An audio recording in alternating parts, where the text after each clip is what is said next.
right to make a passing score. Lord, have mercy. Listen, listen, listen. They have not grabbed his hand and held it tight enough. They have not talked to God in depth enough, trusted him unwaveringly enough, nor walked with him long enough to know who God really is. If I had to say it another way, they cannot stand up and shout that I've been through enough to know that my God is enough, which translate in simple English terms to, child, you don't know like I know what the Lord has done for me. Oh, I wish I could testify. Don't nobody know like I know how good God has been to me. I can testify of his goodness. I can tell you how good he's been to me. I really don't know how good he's been to you. I can only testify of how good he's been to me. And there ought to be some people in here today that ought to be able to testify of the goodness of God and what he's done for you. How he healed your sick body. How he healed your pain. How he smoothed it over. How he has walked with you. How he has talked for you. How he has provided for you. How he has made ways out of no way. How he has made the dark areas in your life light as day. I wish I had some witnesses. I know the goodness of a merciful God. Hallelujah. Let me tell you something, church. Glory, glory. Can the church say glory? Glory belongs to God, who is able to keep, watch, guard, and protect all of his children from violation while they live in a violent world. Amen. And I'm talking about my lifetime and yours. I'm talking about America in 2016. I'm talking about God protecting me from the womb to the present day. 49 years later, through the years, my God has sustained us. I've been young, but now I'm a little older, yet not have I seen the righteous forsaken, nor his seed begging bread. Y'all, I'm ready to preach, but I gotta teach just a little more. Yeah, David flavors this particular psalm with the following instructional highlights.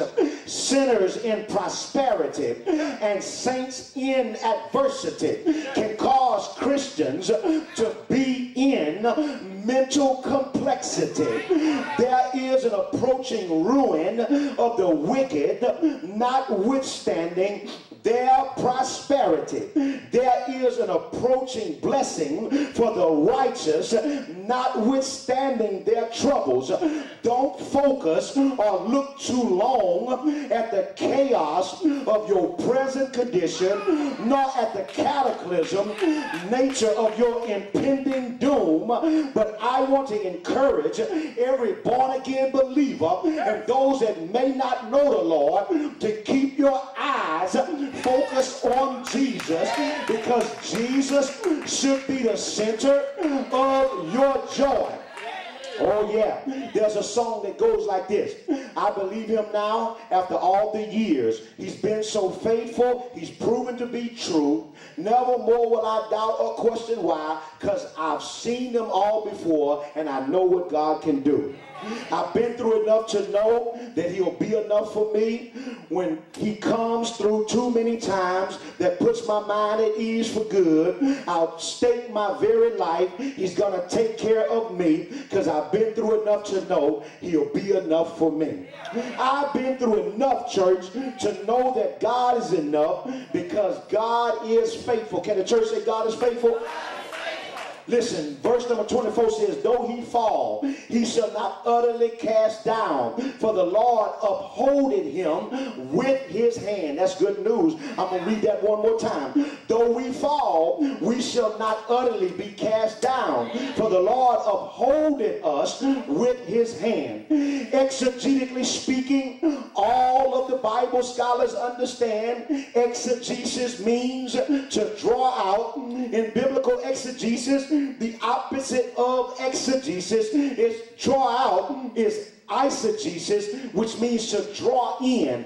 Eisegesis means draw in. Exegesis means to draw out. In the sense of an eisegetic commentator importing or drawing in his or your own purely subjective interpretation is to the particular text, unsupported by the text itself. I want you to get this.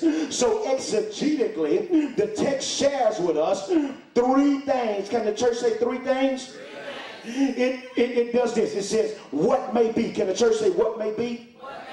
And that is, though we fall. And then it also sets out what cannot be. He shall not be utterly cast down. And then last, it, amen, exegetically shares what shall be. The Lord upholding him with his hand. So it goes what may be, what cannot be, and what shall be. And I want you to pay particular attention to the fact that David did not say if he falls, but David says, but though he fall. There's a difference between if he falls and though he falls. Are you with me, church? And I need to serve notice to everyone under the sound of my voice. It's just a matter of time before you stumble or fall. You may not have stumbled or failed yet, but your stumbling day and your falling day is going to come. And all I'm trying to do is prepare your heart and mind for when the time comes that you won't lay and wallow while you fall. Oh, listen to me. Yes, child of God, you're going to sooner or later fall, and you may end up like Job and be stripped of everything. You might end up like Joseph and be put in a prison.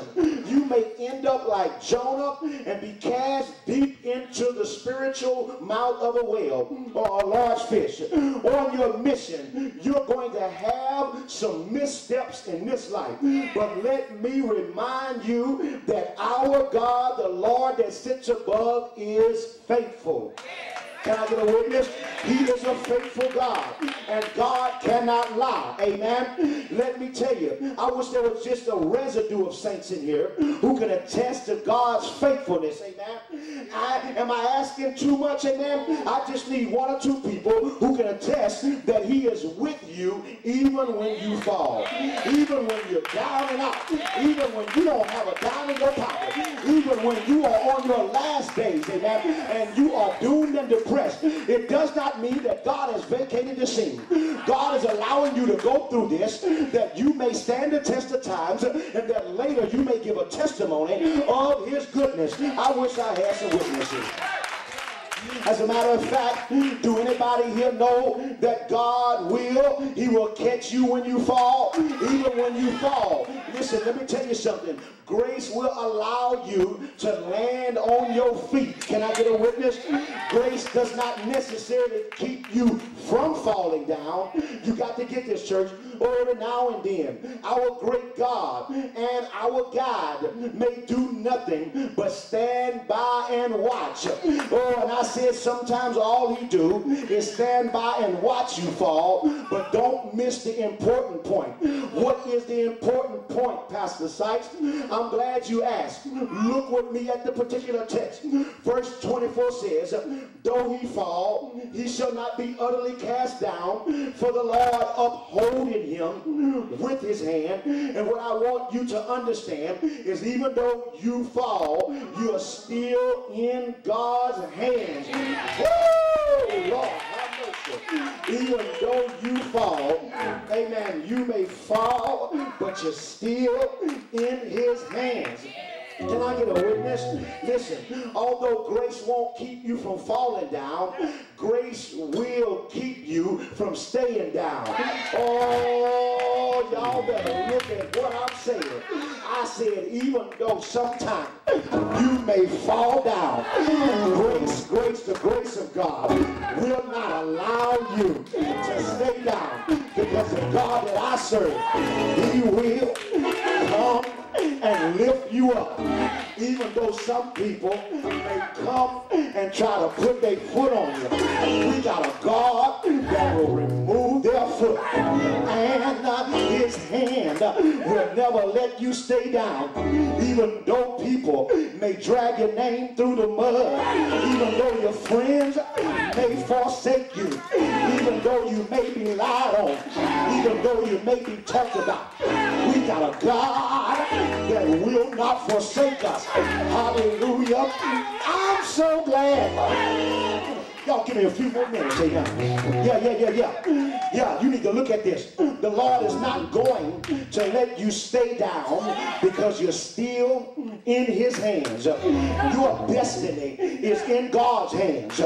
Your sustenance is in God's hands. Your recovery is in God's hands. Listen, the possibility of your fall is outweighed by the immovability of God's hands. I wish y'all hear me. I said the possibility of your fall is outweighed by the immovability of God's hands. In other words, because you belong to God, God will never take his hands off of you.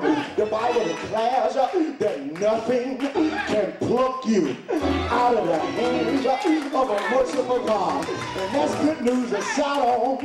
Don't you know, when you in God's hands, no enemy in hell can come and take you out of the hands of God.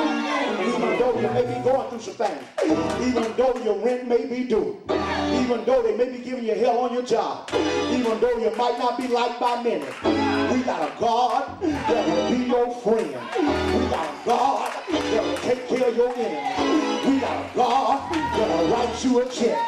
We got a God that will rescue you. We got a God that will never fail you nor forsake you. I wish I had some witnesses.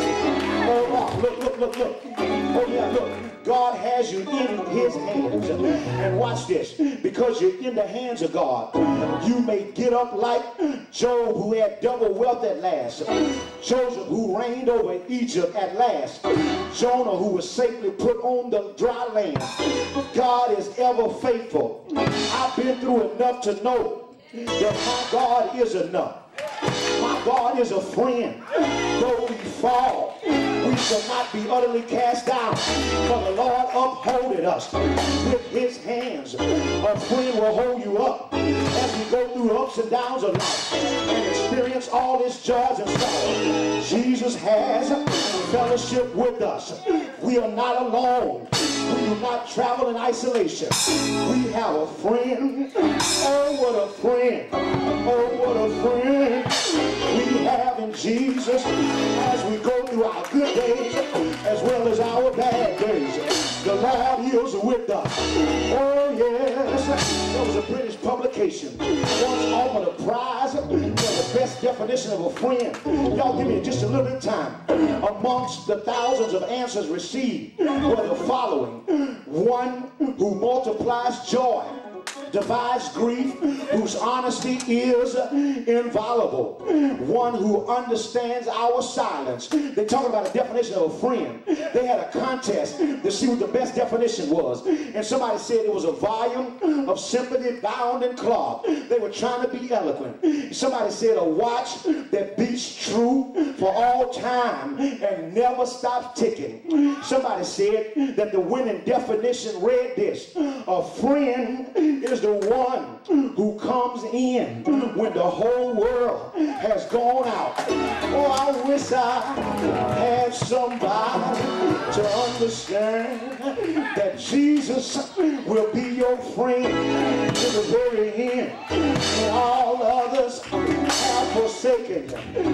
When you don't have nobody to talk to, late in the midnight hour, we got a God that will never leave us. Proverbs 18:24 said, a man that has friends must show himself friendly. There is a friend that sticks closer than a brother. Oh my God, stick close by. I don't know about you. Every now and then I need a friend that I can talk to. I need a friend I can tell my secrets to. I ain't worried about him talking about me behind my back. I ain't worried about him spreading nasty rumors. But my God has got my back. Is there anybody here that